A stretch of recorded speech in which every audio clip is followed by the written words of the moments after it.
January 4th, 1956. Carnegie Hall, New York. The doors had been open for 40 minutes, and half the seats were still empty. Edith Piaf was backstage. She could hear it, or rather, she could hear the absence of it. The particular quiet of a large room that is not yet filled. The sound of a hall holding its breath in a way that makes clear the breath is not generous. The people who were with her backstage that evening have described her demeanor in terms that are consistent across accounts. Still, focused, not visibly distressed by what she could hear on the other side of the curtain. She had performed in conditions that were worse than this. She had performed on streets where no one stopped. But this was Carnegie Hall. Carnegie Hall in 1956 was not simply a concert venue. It was the specific address at which American audiences had decided, over the preceding decades, that a performer either mattered at the highest level or did not. It was the room that had separated the international from the merely good, the room where audiences came with prior knowledge of what they were there to witness, and where the seats, when they were not filled, communicated something about what the city had decided about the performer who was waiting backstage. Edith Piaf had been brought to New York by people who believed the city was ready for her. The evidence, at 40 minutes past door opening, suggested the city had not yet been consulted. She had been through worse.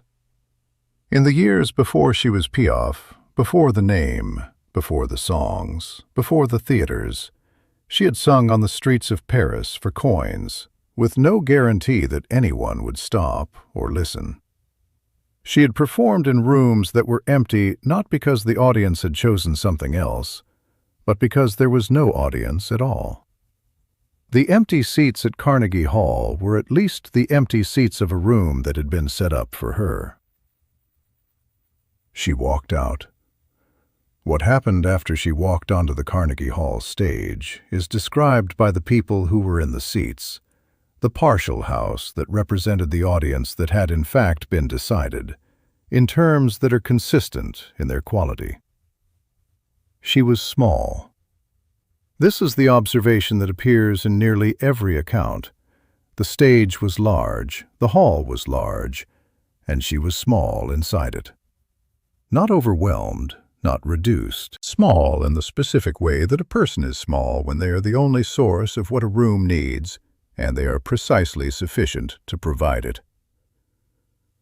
She sang.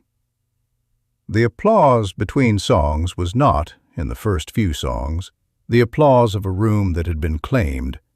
It was the applause of a room that was in the process of being claimed. The applause of people who were listening with the specific quality of attention that means they are not yet decided, but are getting closer.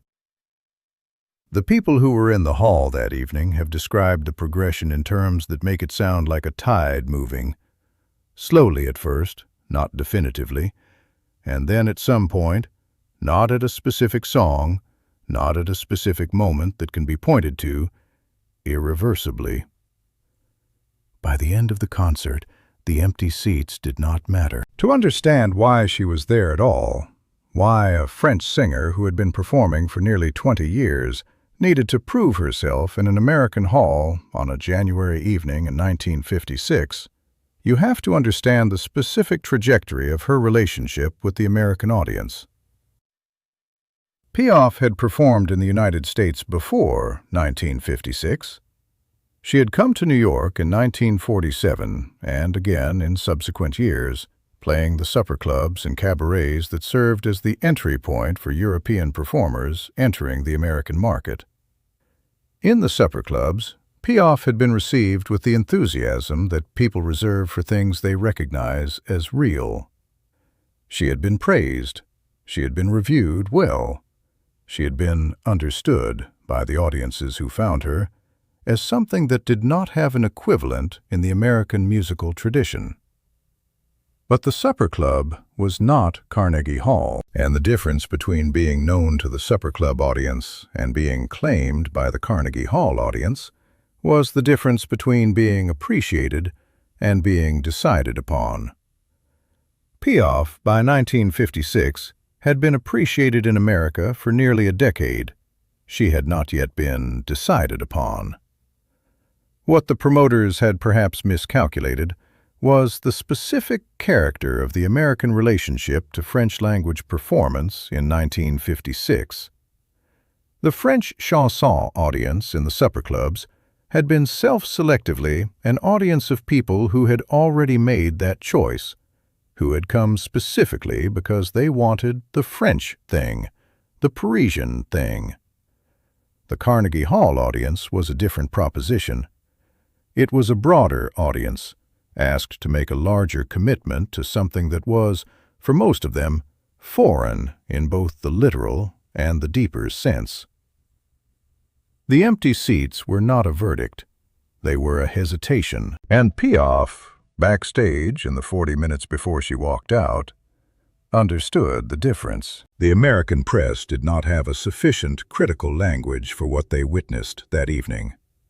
The reviews produced in the days following the concert used the available vocabulary. Extraordinary, overwhelming, unlike anything. And those words are true as far as they go, which is not very far.